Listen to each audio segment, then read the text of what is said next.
96వ కీర్తన చదువుకుందాం. యెహోవా మీద కొత్త కీర్తన పాడుడి, సర్వభూజనులారా యెహోవా మీద పాడుడి. యెహోవా మీద పాడుడి, ఆయన నామమును స్తుతించుడి. అనుదినము ఆయన రక్షణ సువార్తను ప్రకటించుడి. అన్యజనులలో ఆయన మహిమను ప్రచురించుడి. సమస్త జనములలో ఆయన ఆశ్చర్య కార్యములను ప్రచురించుడి. యెహోవా మహాత్యము గలవాడు, ఆయన అధిక స్తోత్రము పొందదగినవాడు. సమస్త దేవతల కంటెను ఆయన పూజనీయుడు. జనముల దేవతలందరూ వట్టి విగ్రహములే. యెహోవా ఆకాశ విశాలమును సృజించినవాడు. ఘనతా ప్రభావములు ఆయన సన్నిధిని ఉన్నవి. బల సౌందర్యములు ఆయన పరిశుద్ధ స్థలములో ఉన్నవి. జనముల కుటుంబములారా యెహోవాకు చెల్లించుడి.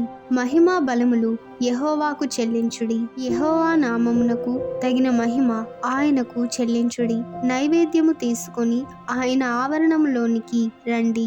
పరిశుద్ధ అలంకారములు ధరించుకొని యెహోవాకు నమస్కారము చేయుడి. సర్వభూజనులారా ఆయన సన్నిధిని వణుకుడి.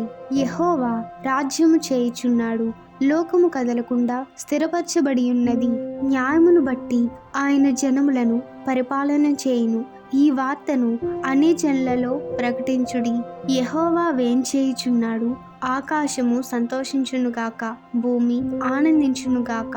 సముద్రమును దాని సంపూర్ణతయు ఘోషించునుగాక. పొలమును దాని అందుగల సర్వమును యెహోవా సన్నిధిని ప్రహర్షించునుగాక.